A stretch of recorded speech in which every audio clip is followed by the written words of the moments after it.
नमस्कार। मेरे पीछे देखिए बीपीएससी 71 का जो कट ऑफ है वो लगा हुआ है, जो कि जब से 13 तारीख को एग्जाम हुआ था, 13 सितंबर को एग्जाम हुआ था, उसके बाद इसको लेकर के बहुत ज्यादा ऊहापोह था कि बीपीएससी 71 का कट ऑफ कितना जाएगा। अब पीछे पास्ट में नहीं जाते हैं, जो प्रेजेंट है उसमें जाते हैं।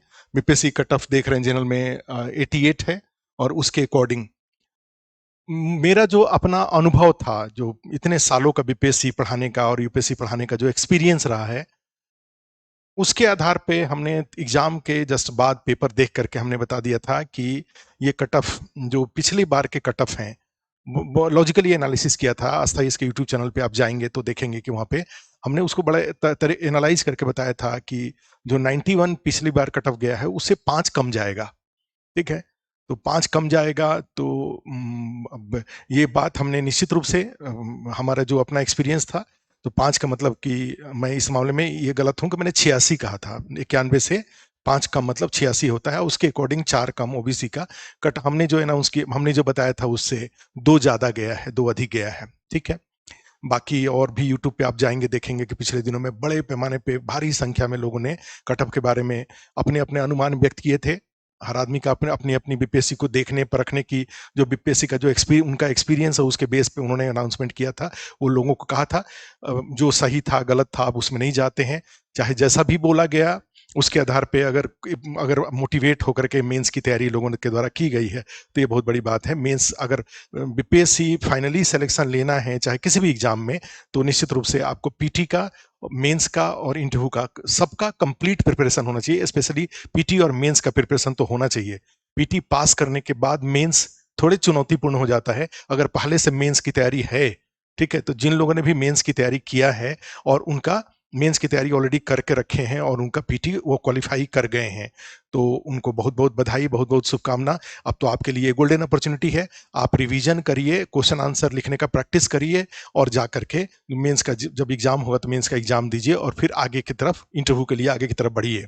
ठीक है, अब उसमें क्या स्ट्रेटजी होनी चाहिए मेंस के एग्जाम को लेकर के, यह हम किसी और दिन डिस्कस करेंगे।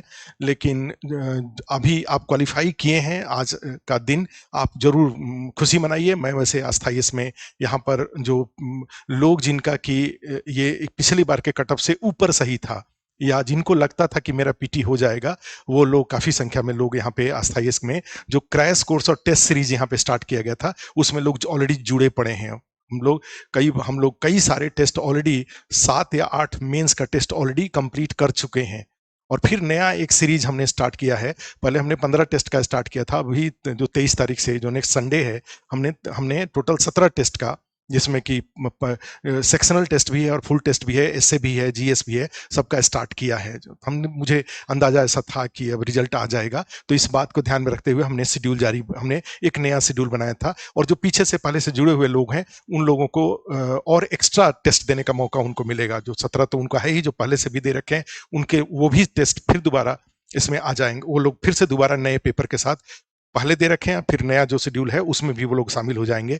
तो इस तरीके से जो पहले से तैयारी कर जो टेस्ट देते आ रहे हैं, हमने इसी के साथ इस बार पहली बार एक क्रैश कोर्स भी स्टार्ट किया था जिससे कि पूरा रिवीजन करवा दें और ये पूरे मेंस का, जीएस के दोनों पेपर का और एसए का, सबका रिवीजन करवा दें, ये पर्पस था। और डायग्राम के फॉर्मेट में, इंफोग्राफिक्स फॉर्म में रिवीजन करवा दें सबका, जिनकी तैयारी है उनका उनको जैसे जिनकी तैयारी है उनका इंफोग्राफिक्स फॉर्मेट में तैयारी हो जाएगा, तो उनको कम से कम पता रहेगा कि आंसर लिखने जा रहे हैं तो उसमें जो क्लास में बताया गया है डायग्राम, उस डायग्राम को कैसे यूज करना है।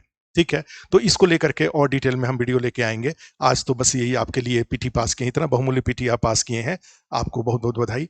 जो लोग पीटी पास नहीं किए हैं तो निश्चित रूप से अपनी कई बार लोग बोलते हैं क्वेश्चन डिलीट हो गया या कई सारे, तो एक यहाँ पे मेरा एक स्ट्रेट फॉरवर्ड ये होता है कि हम अपनी तैयारी को इस लेवल पे क्यों रखें, जिसे बॉर्डर लाइन केस हम रखें ही क्यों, हम क्यों नहीं अपना इतना अच्छे से तैयारी करें।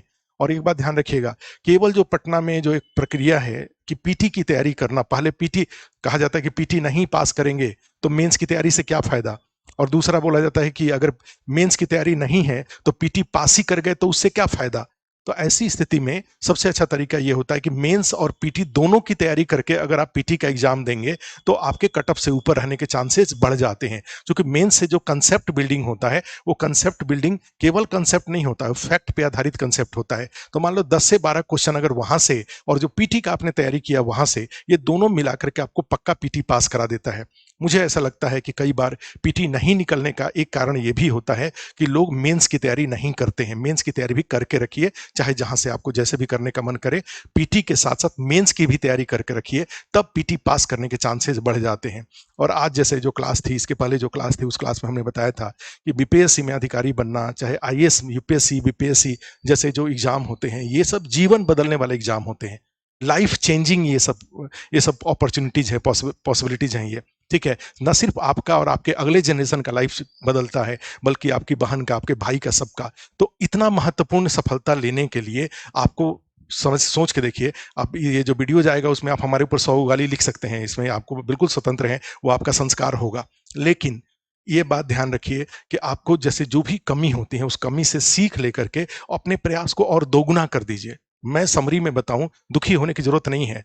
आप मानिए कि शायद मेरी तैयारी में कमी रह गई थी, इसलिए मैं क्वालिफाई नहीं किया, अगली बार मैं क्वालिफाई, पक्का क्वालिफाई। इससे आज अगर नहीं हुआ है तो अपनी कमी को पहचान करिए और एक दृढ़ निश्चय करिए कि अगली बार ये दिन मुझे देखने को नहीं मिलेगा।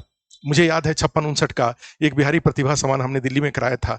तो उसमें कुछ लोग थे, 3-4 हमारे जानने वाले थे जो अस्थाई में पढ़ते थे। उन्होंने अपने अपने जानकार से मुझसे कहवाया कि सर मैं भी उसमें, क्योंकि वो केवल सफल लोगों के लिए था, मैं भी उसमें जाऊं।